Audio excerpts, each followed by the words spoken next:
Comment calculer les dimensions d'une fosse septique? Beaucoup pensent qu'une fosse septique, c'est juste un grand trou. Mais en réalité, sa taille doit être calculée avec précision pour éviter les débordements, les mauvaises odeurs et les vidanges trop fréquentes. Prêtons bien attention à ce proverbe chinois. 工欲善其事，必先利其器. Ce qui veut dire, pour bien faire son travail, il faut d'abord préparer ses outils. Voici une méthode simple, claire et professionnelle. 1. Estimer le volume d'eau usée par jour. Tout commence par le calcul du volume d'eau que le ménage rejette chaque jour. On multiplie le nombre de personnes, P, par la consommation moyenne d'eau, Q, souvent comprise entre 100 et 200 litres par jour et par personne.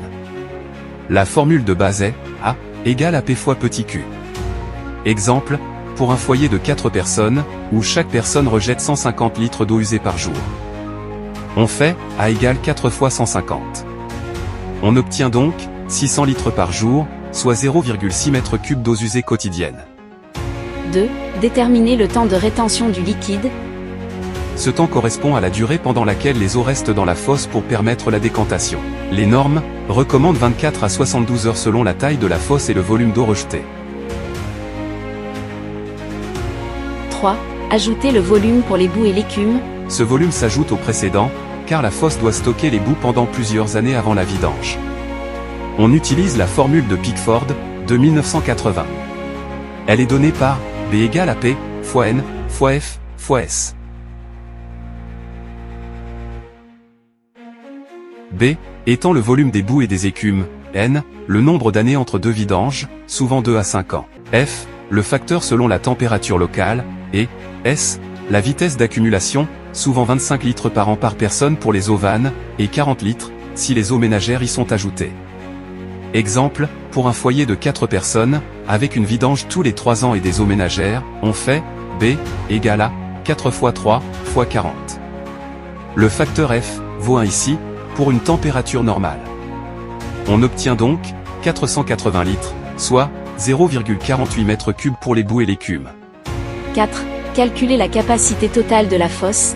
La capacité totale correspond à la somme du volume de rétention et du volume des boues. La formule est C égale à A plus B. Exemple. Plus haut, on a trouvé un volume de rétention A égale à 0,6 m3 et un volume de boue B égale à 0,48 m3. Alors, pour trouver le volume total de la fosse septique, on fait C égale à 0,6 plus 0,48. On obtient donc 1,08 m3. C'est le volume de notre fosse septique. 5. Déterminer les dimensions réelles. Une fois le volume total connu, il faut le transformer en dimensions concrètes et équilibrées. Voici ce que la norme dit concernant le choix des dimensions d'une fosse rectangulaire. Profondeur du liquide, plus grand ou égal à 1,2 m, de préférence 1,5 m, plus 0,3 m d'espace libre. La largeur doit être plus grand ou égal à 0,6 m pour travailler et vidanger. La longueur, 2 à 3 fois la largeur, toujours plus grand ou égal à la profondeur. Le premier compartiment doit être égal à 2/3 du volume, et le deuxième, 1/3 du volume. Merci pour votre attention. Veux-tu voir ce type de contenu le plus souvent? Alors, abonne-toi. Kame Osaka.